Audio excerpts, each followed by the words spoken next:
बताएं कि आज के समय में गीत बड़ा ताल का मचाए बा हरनमय धय धय वाह भैया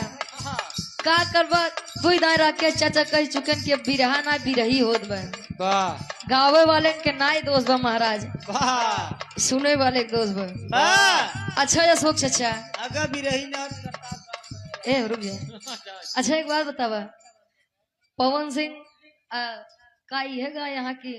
कमरिया करेला लाली पाप लागे ये गाया है ढेर गाया ना भक्तियों गाना गाया ना भक्ति गाना वही जात ना लोग चलाइए लेकिन इन्हन गाना वही चलाओ खोए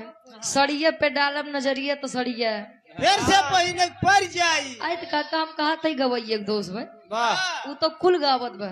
जवन बजावे खोका बजावा। एक बात जान लीजिए मार्केट में जहर और मिठाई दोनों मिलती है। मिठाई खाबे जहर खाबे हम पे और यहाँ पे निर्भर करता है। गवैया जिन दोस्त काका गवैया गैस वही रे तो कहिया जाके चाट ले राजा जी का गैस वही रे जो कहिया दाते चाट ले राजा जी। अरे यार ओका नहीं बताओ तही जोन बजावत हो का बताओ तही अब गवैया गाय कैसे क्या बात है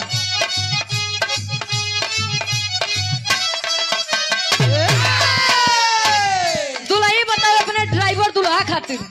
संतोष भैया समझे जाया समझता है कहे अरे हाली का कही पियावा के बिन चलुए न जन चापत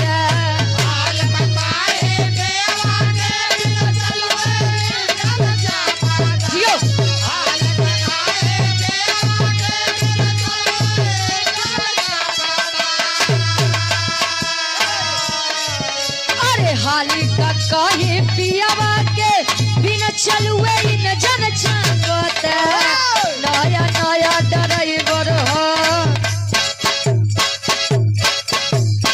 अरे नया नया ड्राइवर हो हरनवे भई भई का बता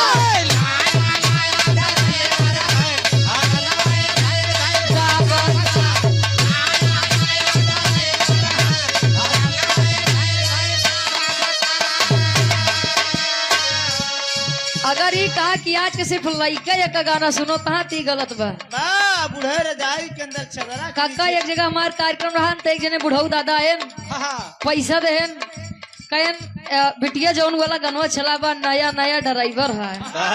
हरनमय धाई धाई जावत वही गाय दे यार डब्लू गुड्डे हमारे कहे नाई सब गाना नहीं गाय कहने काम करा हमारे पैसे वापस करे